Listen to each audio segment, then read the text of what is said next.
Read a second time. As many of that opinion say aye. Aye. Contrary, no. The ayes have it. Order. Workers, Predictable Terms and Conditions Bill, second reading. Scott Benton. Thank you, Mr Deputy Speaker. I beg to move that the Workers' Predictable Terms and Conditions Bill now be read a second time. I know that many here today will have a personal interest in this area, and I am grateful for their participation in today's debate. I'm pleased that we will have the time to debate this important issue in the Chamber. 0 hours contracts are an important part of the UK's flexible labour market, both for employers, where there is not a constant demand for staff, and indeed for individuals who need to balance work around other commitments such as childcare and study. However, the 2017 Taylor Review of Modern Working Practices found that workers on 0 hours contracts, as well as agency workers and temporary workers, struggle where flexibility is one-sided in an employer's favour. Some employers misuse flexible working arrangements to create unpredictability, insecurity of income, and a reluctance among some workers to assert their basic employment rights. This one-sided flexibility means that workers need to be available to their employer with absolutely no guarantee of work. Employers can also schedule or cancel shifts with very little notice, leading to insecurity of hours and income for workers, or, in the case of temporary and agency workers, dismissal altogether at short notice.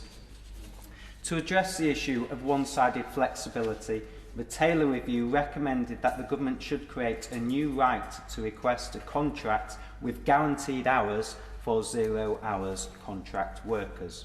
The successful passage of my bill today will create a new right for eligible workers to request a more predictable working pattern.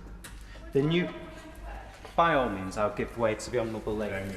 I thank my honourable friend for giving way, and I do welcome his private member's bill, because I do think it's incredibly important to give people on 0 hour contracts the security of knowing that they will have protected hours. Does my honourable friend agree with me that as we're trying to encourage the over 50s back into the workplace, that this bill may go some way into giving them the security that they will get hours and they will get paid for the work they do? Thank the Honourable Lady for her intervention. She's a brilliant champion for her constituents in the cities of London and Westminster, and of course the nature of the economy here in central London often means that people will be working in retail, hospitality, the tourism industry with insecure work. So I thank her for championing this bill. I think the point she makes regarding older people in employment is a very important one too. I know the government are looking at this actively, and I hope it's an issue the government continue to press to ensure we can address those labour shortages by widening the pool of potential people to take those vacancies. The new right will give workers who would like more certainty the ability to request a more predictable work pattern that reflects the hours or times they work.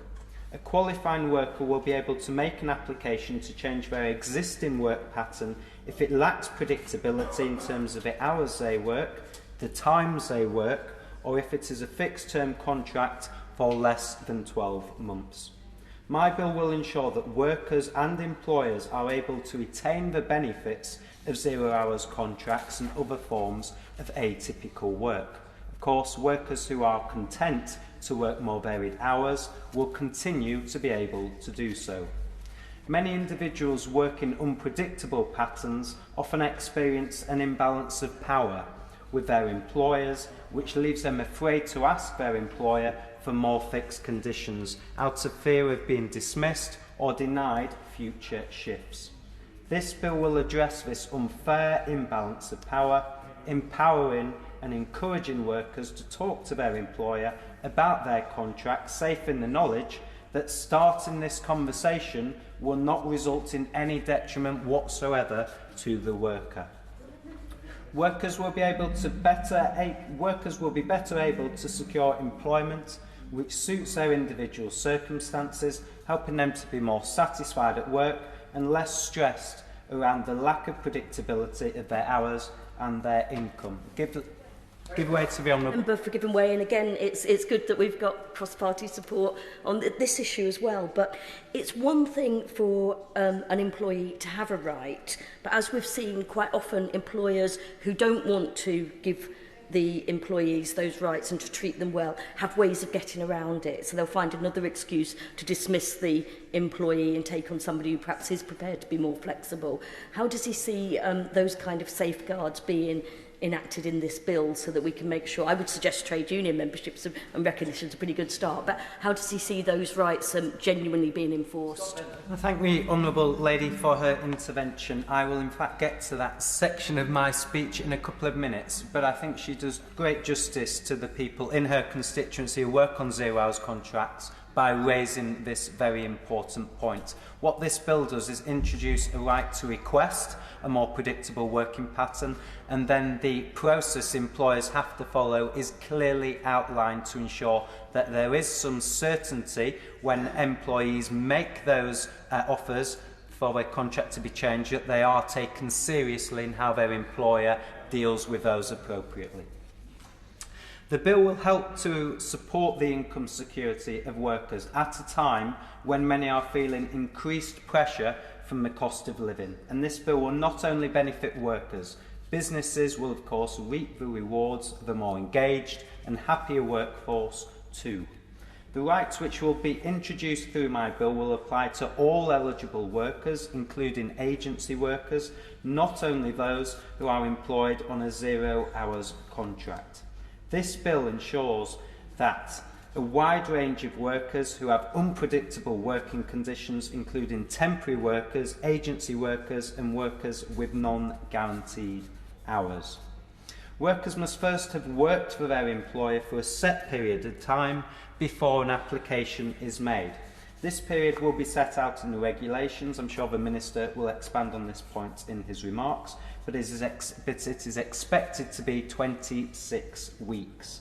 The worker only needs to have been employed with their employer at some point during the month before that period, and to be working again for their employer when the application is made. Given this bill targets workers with unpredictable working patterns, they are not required to have worked for their employer continuously. The same criteria will apply to agency workers applying to be temporary staff at temporary work agencies.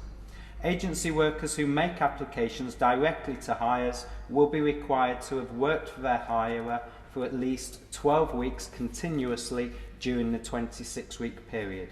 This replicates the provision in the Agency Workers Regulations 2010, which states that after 12 weeks continuous service, an agency worker will gain the entitlement to a set of employment rights which are the same as if they had been recruited directly. It ensures that workers cannot use the right to request a more predictable contract to circumvent the agency workers regulations and gain entitlement to additional employment rights before they have worked those 12 continuous weeks. Once a worker has made their request, their employer will be required to notify them of their decision within a 1-month period. An employer will be able to turn down a request for more predictable conditions on specific statutory grounds, similar to those already established for the existing right to request flexible working. This will help businesses to ensure that they are not unfairly burdened by this new right. For example, if the costs of providing a worker with a more predictable pattern would be too burdensome at the present time. Workers will have the option to complain to an employment tribunal if their employer does not handle the request in a reasonable manner, wrongly treats the request as withdrawn, dismisses or treats the worker poorly because of their request, or rejects the application on the basis of incorrect facts. We assume, though, that most decline requests will be handled informally and will not give rise to an employment tribunal claim. In conclusion, Mr Deputy Speaker, I'd like to thank the officials at BEIS for their assistance with drafting the bill and the arrangements for today. This is an area which has broad cross-party support. Indeed, it was included in the manifesto I stood on, and I'm aware of the fact that both the Labour and Liberal Democrat parties also made similar commitments around 0 hours contracts in their manifestos too. I hope honourable members on all sides of the House will share my desire to ensure that this bill succeeds. As you all know, there is a certain fragility, to say the least, which accompanies the passage of private members' bills through this House, and I'd therefore like to navigate this process with the support of members on a cross-party basis. This bill is a golden opportunity to bring about real change on the pressing issues of atypical contracts and one-sided flexibility at a time when insecurity of pay and hours is particularly pressing, and I hope members will be able to support it. Danny Cribb. Thank you very much indeed, Mr Deputy Speaker, and I'm delighted to support the bill, and I congratulate my honourable friend for presenting it and for his speech just now, and I'm pleased that the government is giving its backing. Of course, it was a Conservative government or Conservative-led government which introduced the no exclusivity clause in 2015, which was an important step towards the system of worker protection that is needed in the new economy that is unfolding, and I'm pleased to see that we're now supporting this new measure which will end the system of one-sided flexibility that prevails and ensure that workers can request the right to a predictable pattern of work. That's absolutely right that we're doing that. I think the bill comes in the context of a broader question about what the model of work that we want to see is. What is the model of work we want in 2023? And I think one part of the answer to that question is that the model of work we want is one that is not fixed. It is not ossified in a particular model, as work perhaps in the industrial age was. We cannot respond to the gig economy by insisting on restrictions and inflexibilities that are inappropriate to this age.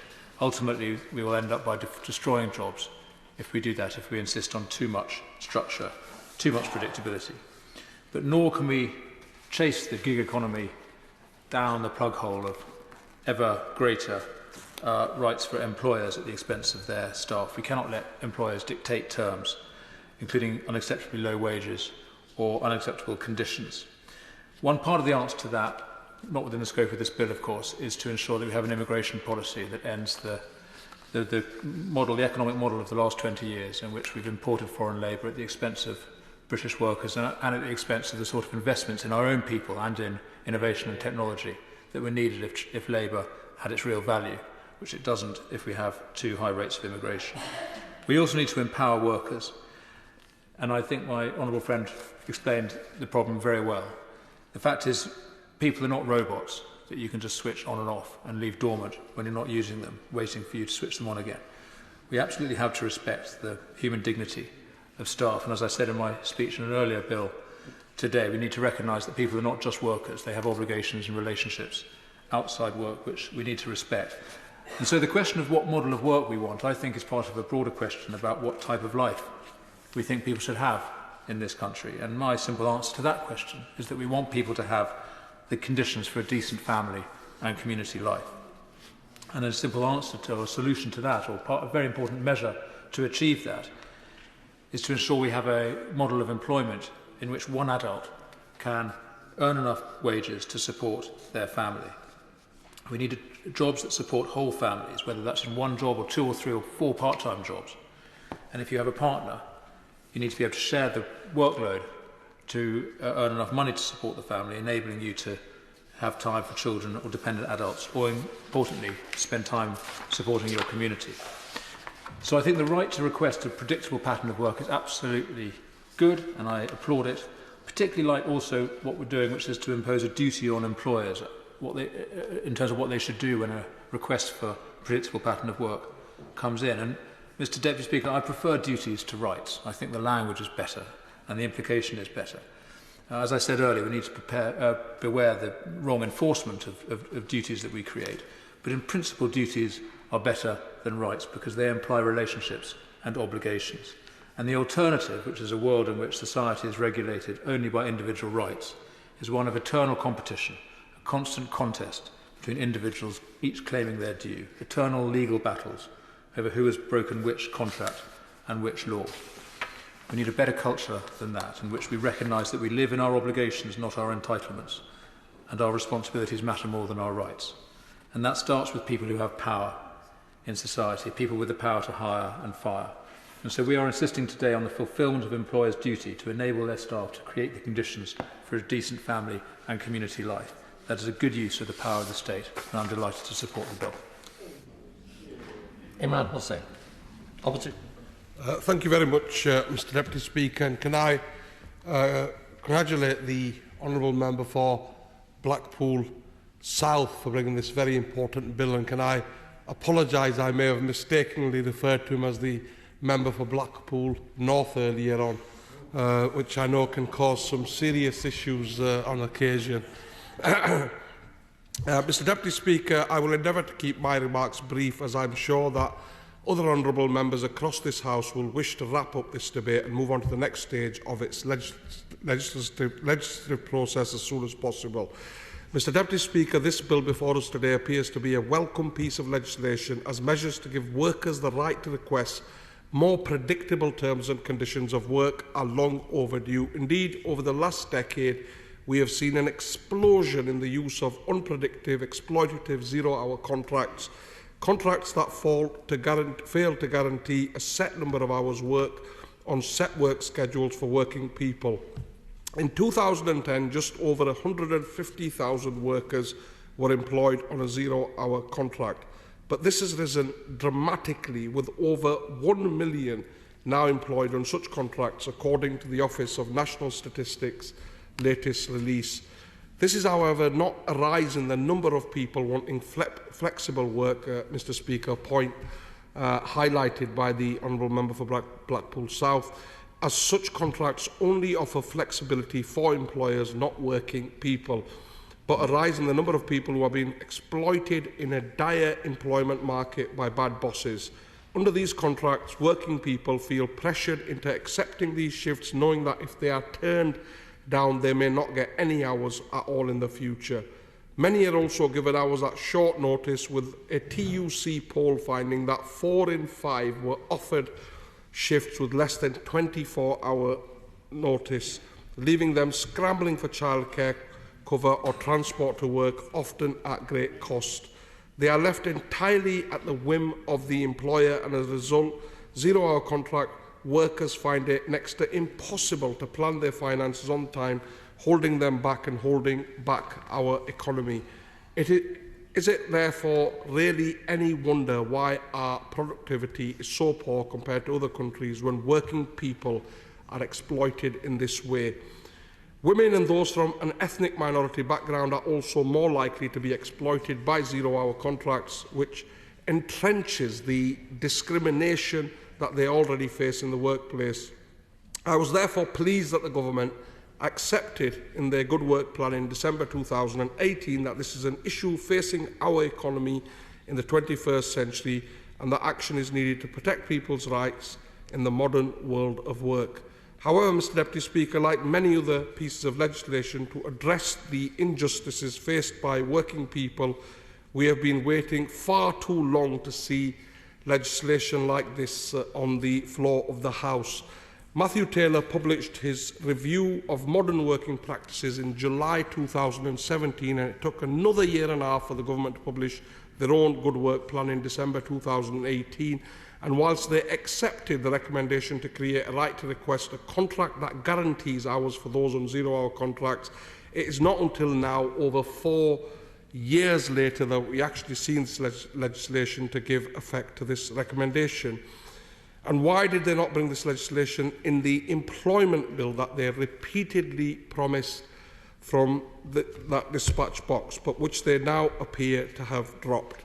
This employment bill offered a clear opportunity to introduce the statutory right to request more predictable terms and conditions, as well as the opportunity to strengthen protections for pregnant women and new parents, to introduce a statutory right to carers' leave and protect people from harassment in the workplace, all of which are bills that we have heard just today alone.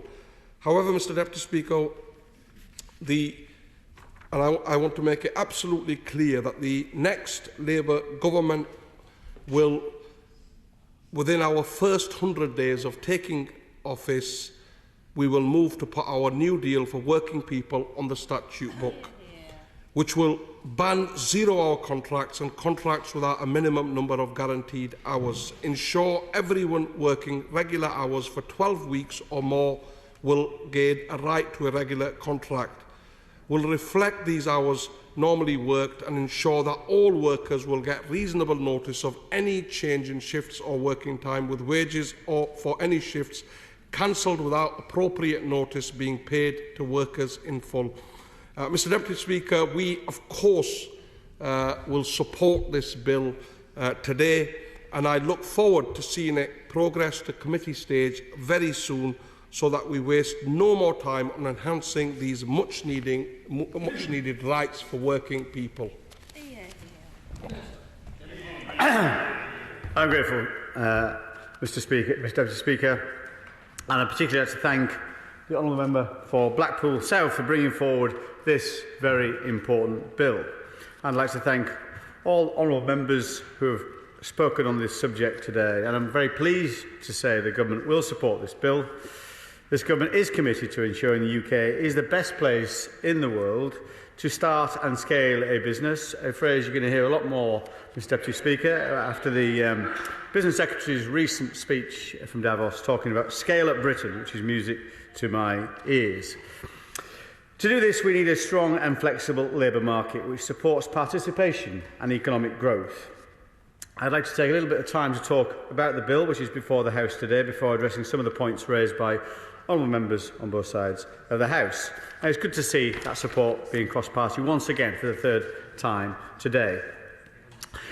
Unlike the position of the Shadow Minister, zero-hours contracts, we believe, are an important part of the UK's flexible labour market for both employers, where there is not a constant demand for staff, and for individuals who need to balance work around other commitments such as childcare and study. There are around 1 million individuals on zero-hours contracts, around 3% of the UK workforce. The Government is keen to ensure that everyone can enjoy the benefits of flexible working, and we are determined to tackle unfair working practices. These unfair practices include the issue of one-sided flexibility, where workers have to be available to their employer with no guarantee of work. Employers may schedule or cancel shifts with little notice, leading to insecurity of work and income for workers. And I declare my interest, Mr Deputy Speaker. My daughters are in a similar situation. One of them school age, but works down at the local pub, and that has happened to her. But to be fair, a zero-hours contract does work for her in terms of providing flexibility from her side too. We recognise that receiving unpredictable and varying levels of income each month can make it difficult for some workers to meet the cost of rent, mortgage and household bills, especially during a time of a cost of living crisis. The member for Blackpool South Bill will allow workers to request more predictable working arrangements, addressing the issue of one-sided flexibility, while also ensuring that workers are able to continue working on a zero-hours contract or another form of non-guaranteed hours contract or temporary contract, if that is the type of arrangement which works best for them. The bill, I'm happy to go, of course. Does he agree that it is important that employers feel that there's loyalty to their companies and the work that, that the employees doing from the employees? So it should very much be a win-win. Well, I agree with that entirely, and I think that's what modern employers are looking for. We know one of the biggest pressures that employers are facing right now is recruiting people and retaining people, and this is another measure where people can demonstrate that the workplace is a fairer and more flexible place, which should attract more people back into the workplace. The bill will allow individuals and businesses to strike the right balance between flexibility and job security. Workers will be empowered and encouraged to start conversations with their employers about their work patterns, with the confidence that starting such a conversation would not result in detriment. And we expect that employers will benefit from the new right too, exactly the point the Honourable Lady was making, from improved workers' satisfaction and productivity, and by allowing employers to retain skilled staff, as workers will not have to look for a new role in order to secure a working pattern which meets their needs. Facilitating higher productivity, both through this measure and through the other 5 private members' bills we are supporting, will help to drive higher employment, wages and economic growth. As the member for South Blackpool has explained, the right will function in a similar way to the existing right to request flexible working. An employer will be able to refuse a request for more predictable working patterns on specific statutory grounds, similar to those established for flexible working.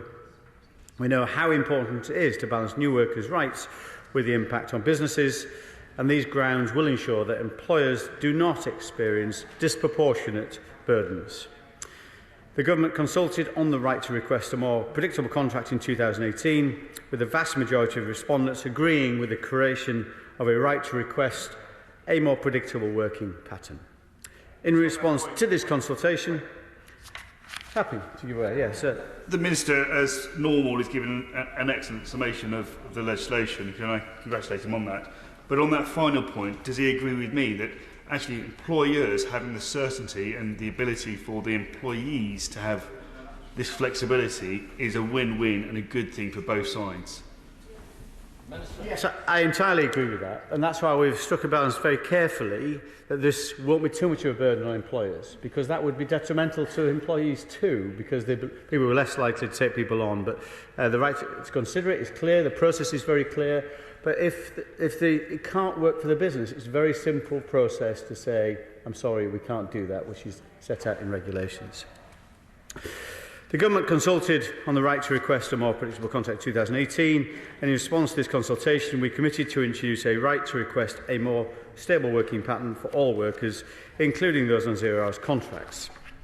These workers will be able to make a request if their existing work pattern lacked predictability in terms of the length of their contract or the days or hours they were required to work. The 2019 Conservative Manifesto contained a commitment to introduce a right for workers to request a more predictable contract, and therefore delighted to see that the member for Blackpool South bill reflects our previous commitments on this important issue. This bill will also build on the progress the Government has already made to bring forward measures that allow additional flexibility for workers on zero-hours contracts and those in low pay. As my old friend, the member for Devizes, pointed out, in 2015, this Government banned exclusivity clauses in zero-hours contracts, helping zero-hours contracts workers to secure additional employment and boost their income. As of December 2022, this ban has been extended to workers who have a guaranteed weekly income equivalent to or below the lower earnings limit of £123 per week.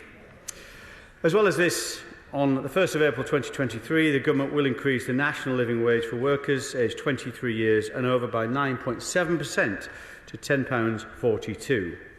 This keeps the Government on track to achieve its manifesto commitment for the national living wage to equal 2/3 of median earnings by 2022, if economic conditions allow. This bill is the 6th private member's bill on employment rights, which the Government is backing. As a package, these bills will increase workforce participation, protect vulnerable workers and level the playing field, ensuring unscrupulous businesses do not have a competitive advantage. They build on the strengths of our flexible and dynamic labour market and give businesses the confidence to create jobs and invest in their workforce, allowing them to generate long-term prosperity and economic growth. If I can, Mr Deputy Speaker, I'll now address some specific points made by colleagues in the debate. This is the Honourable Members for Blackpool South Bill, and I'm very pleased to be able to explain the Government's policy position on any points he's raised. My honourable friend, the member for the cities of London and Westminster, brought up the point about she's no longer in her place, but over 50s. Very important. We're trying to attract more people who have left the workforce, over 50s, back into the workplace. We know that around 575,000 people, since the start of the pandemic, have left the workforce, those people of working age. So I joined a cross-ministerial group, together with business groups, to look at how we can attract these people back into the workforce. That body of work is ongoing, and we're very keen to find solutions, part of which is making the workplace fairer and more flexible, just as this legislation does. As my own friend, the bill sponsor, pointed out, This legislation will lead to a more engaged and happier workforce. He also pointed out about the 26-week qualification period, which aligns with other similar measures in employment law. And as he points out, this resulted from a manifesto commitment, which is why we're delighted to be able to support his bill today. The member for Devizes made similar points and also talked about that balance to be struck between employer and employee, and also the other work we're doing, including and the work we did in the past, of course, to improve workers' rights, including that ban on exclusivity clauses. The Shadow Minister, the member for Bradford East, did say they were considering banning zero-hours contracts and other measures if they ever got into the position we're in over here. But I very much that day will not come, of course, and I really do think there will be that as well as implementing such as things like that, I think there could be some very serious damage to the economy if that ever situation came to pass. But nevertheless, we'll let the electorate decide on that. To conclude, if I can, Mr Deputy Speaker, this bill will introduce an important new right which will help to address the issue of one-sided flexibility and support those with unpredictable working arrangements to gain security of hours and income. It has been very encouraging to see that there is support across the House for this bill, as is evident from today's very well-natured debate.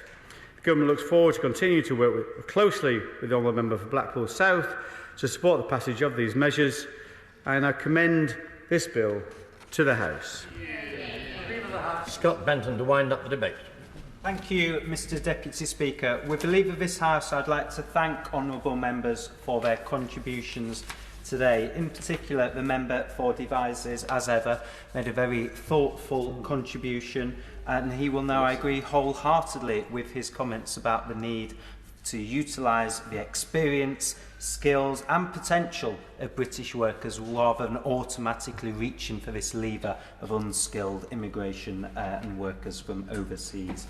I'd also like to thank the Honourable Member for Bradford East for signalling the support of the official opposition to my bill today, and of course the brilliant support from the government, particularly from the Minister and his private team, who have been incredibly helpful over the last few weeks and alleviated some of my stress with their technical guidance on some of the finer points of this bill over the last few weeks, which has been greatly appreciated.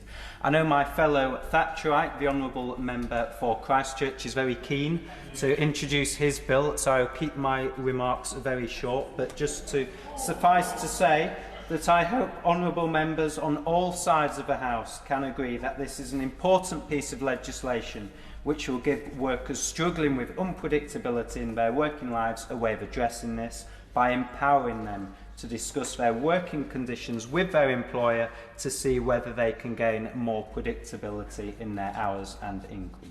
I commend the bill to this House. The question is that the bill be now read a second time. As many of that opinion say aye. Country no. The ayes have it. Order.